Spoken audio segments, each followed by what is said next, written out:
顆心被困在黑色的漩渦，心中的心事太多，痛卻無人訴說。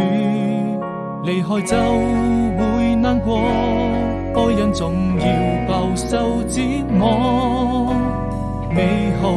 生活，那年的夏天，坐在窗邊眺望着，背着雨成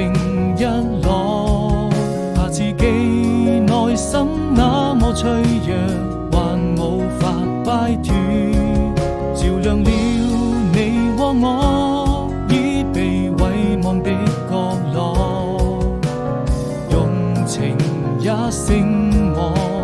非我撲火。對與錯，終究還是沒得到結果，無法掙脫命運的枷鎖，掉進深淵，不敢再四處張望，終於才